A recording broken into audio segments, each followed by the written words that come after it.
এমন তরতাজা মাছ এখন আর সচরাচর পাওয়া যায় না। বিশেষ করে মাছ ধরা যখন বন্ধ থাকে সমুদ্রের, তখন তো পাওয়া যাওয়ার কথাই আসে না।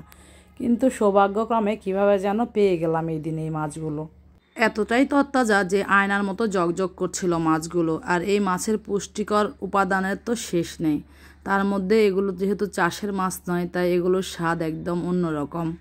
আমি এনে আর দেরি করিনি, একদম পরিষ্কার করে ধুয়ে সকাল সকালে রান্না বসিয়ে দিয়েছি। সাধারণত আমি সকালবেলা রান্না করি না, এদিন বাজারটাও করা হয়েছে একদম সকাল সকাল, আর মাছ পরিষ্কার করে রান্নাও করতে এসেছি একদম সকাল সকাল।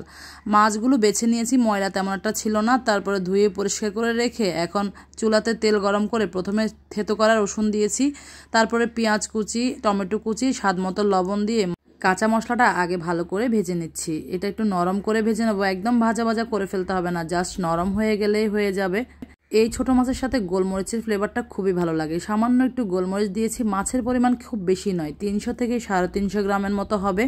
যেহেতু আমার বাসায় 2জন ছোট বাচ্চা আছে আর আমরা মাত্র 2জন, তাই বেশি একটা মাছ এনে বাসি করে কোনো লাভ নেই। আর তরতাজা মাছ তরতাজা খাওয়াই ভালো, তাই আমি কম পরিমাণে এনে কম পরিমাণে রান্না করি এবং সেটা একদিনের মধ্যেই খাওয়া শেষ করে ফেলার চেষ্টা করি। তারপরে এই তো শুকনা মশলার মধ্যে জিরা, ধনিয়া, হলুদ আর লাল মরিচের গুঁড়া দিয়েছি। তারপরে এই কাপের হাফ কাপের চেয়েও কম পরিমাণে পানি দিয়ে মশলাটাকে নেড়েচেড়ে মিশিয়ে ভালো করে কষিয়ে নিচ্ছি। মশলাটা যেন একদমই পুড়ে না যায়, মশলা দেওয়ার সময় আগুনটা একদমই কমিয়ে দিয়েছি।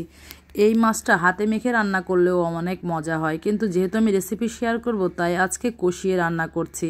মশলাটা খুব ভালো করে কষিয়ে নিয়েছি। তারপরে দেখেন মাছগুলো দিয়ে দিচ্ছি। মাছগুলো কতটা ঝরঝরে, মানে হাত দিলে হাতের সাথে লেগে যাচ্ছে না, বা একটা মাছের সাথে আরেকটা মাছ লেগে যাচ্ছে না। সাধারণত এই মাছগুলো নরম হয়ে গেলে খেতে আর ভালো লাগে না, কিন্তু তরতাজা মাছের যে আলাদা একটা ফ্লেভার, সেটা কিন্তু খেতেই অন্যরকম স্বাদ। সাদা ভাতের সাথেও খাওয়া যায়, রুটি পরোটার সাথেও এই মাছটা কিন্তু এরকম ভুনা ভুনা বা চচ্চড়ি করলে খেতে অনেক মজা লাগে।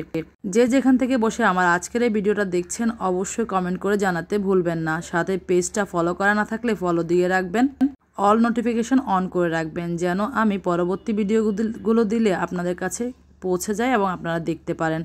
মাছটা মিশিয়ে নেওয়ার পরে উপর থেকে 2-3টা কাঁচামরিচ ফালি দিয়ে দিয়েছি। তারপর ঢাকনা দিয়ে ঢেকে আবারও কিছুক্ষণ রান্না করেছি। এখন একটু আলতো হাতে নেড়েচেড়ে মিশিয়ে নিয়েছি। মাছটা রান্না হতে কিন্তু একদমই সময় লাগে না।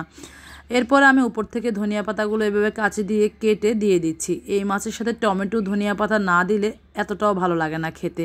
ধনিয়া পাতার যে ফ্লেভার, সেটার সাথে মাছের ফ্লেভার একাকার হয়ে একদম অন্যরকম একটা ফ্লেভার যোগ করে। একদমই পানি দেইনি, ওই যে মশলা কষানোর সময় আমি হাফ কাপের চেয়েও কম পানি দিয়েছি। হাফ কাপ বলতে এখানে 2 টেবিল চামচের বেশি পানি আমি দেইনি। খুব ভালো করে এই মাছটাকে আমি একদম ভুনা ভুনা করে নিয়েছি, এক ফোঁটাও পানি রাখিনি। এভাবেই এই মাছটা খেতে বেশি মজা। কার কার এই মাছটা পছন্দ অবশ্যই কমেন্টে জানাবেন আমাকে। মাছ রান্না শেষ, আমি আমার ছেলের জন্য ভাত বেড়ে নিয়েছি, এখন আমি ওকে খাইয়ে দিব। এই মাছটা ও পছন্দ করে না, কিন্তু এভাবে মেখে ওকে খাইয়ে দেওয়ার পর জিজ্ঞেস করলাম কি মজা আছে না নাই, মুচকি মুচকি হাসছে আর বলছে মজা আছে। আসলে অনেক মজা।